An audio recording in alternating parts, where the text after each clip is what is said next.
இது நம்ம திருத்துறைப்பூண்டி திருவாரூர் மாவட்டம் திருத்துறைப்பூண்டி இருக்குல்ல, திருத்துறைப்பூண்டியினுடைய இன்றைய நிலையை தான் நம்ம போட்டிருக்கோம். எதுக்காக அப்படின்னு சொல்லி பார்த்தீங்கன்னா, இப்போ வந்து ஆரஞ்சு அலர்ட் நம்ம ஏரியா கொடுத்துருக்காங்க. நேற்றும் இன்றைக்கும் 2 நாள் வந்து ஆரஞ்சு அலர்ட் கொடுத்துருக்காங்க. அப்படி இருந்தும் பள்ளி கல்லூரிகள் விடுமுறை விடாதனால இந்த மாணவர்களும் மாணவர்களுடைய பெற்றோர்களும் எவ்வளோ சிரமப்படுறாங்க அப்படிங்கிறத நம்ம இது பண்ணுறது. அதான் இதை விட முக்கியமாக வந்து இவங்க வந்து 1 நாள் 2 நாள் ஸ்கூல் வந்து அவங்களுக்கு பாதிக்கப்படும் அப்படின்னு நினச்சி தான் அவங்க ஸ்கூல் வைக்கிறாங்க.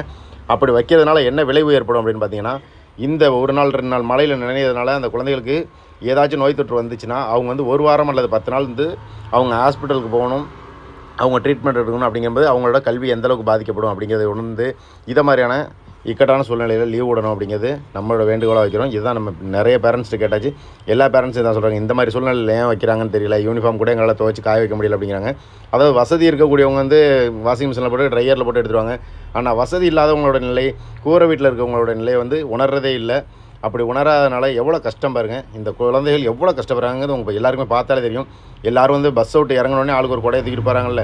இதில் இந்த குடைங்கிறது வந்து எந்தளவுக்கு ஒரு பாதுகாப்பானது அப்படின்னு பார்த்தீங்கன்னா, பெரிய பாதுகாப்பெல்லாம் கிடைக்காது. சின்ன சின்ன மலைகளை தான் பாதுகாக்கும். பெரிய மலையில் பார்த்திங்கன்னா அவங்களுக்கு வந்து ட்ரெஸ் வந்து பாதிக்கும். அதாவது இடுப்புக்கு கீழே ஃபுல்லாகவே ட்ரெஸ்ஸு நினைஞ்சிரும். அப்படி நினைஞ்சோடனே அவங்க நினைஞ்ச ஈரத்தோடையே இன்றைக்கி ஈவினிங் வரைக்கும், அதாவது அந்த ஒரு நாள் ஃபுல்லாகவே வந்து அவங்க ஸ்கூலுக்கு போகிறவங்க என்ன பண்ணுவாங்க, ஸ்கூலில் வந்து நினைஞ்ச ஈரத்தோடே இருப்பாங்க. அப்படிங்கும்போது அவங்களுக்கு கண்டிப்பாக ரொம்ப சீக்கிரமே வந்து உடல்நிலை பாதிக்கப்படும். இப்படி பாதிக்கப்பட்டு அவங்க வந்து ஆஸ்பத்திரியில் இருந்து ரொம்ப அவங்க கிளியர் ஆகி வர்றதுக்கு பார்த்திங்கன்னா 10 நாளைக்கு மேலே அவங்களோட பள்ளியினுடைய படிப்பு பாதிக்கப்படும். அதுக்காக நம்ம இந்த வீடியோ பதிவிடுறோம். கண்டிப்பாக என்ன பண்ணுங்கள், ஷேர் பண்ணுங்கள். இதை விட முக்கியமாக அடுத்தடுத்த காலங்களில் இதை மாதிரியான மழைநிலங்களில் கண்டிப்பாக லீவ் விடணும் அப்படிங்கிறத நம்ம வேண்டி கேட்டுக்கிறோம்.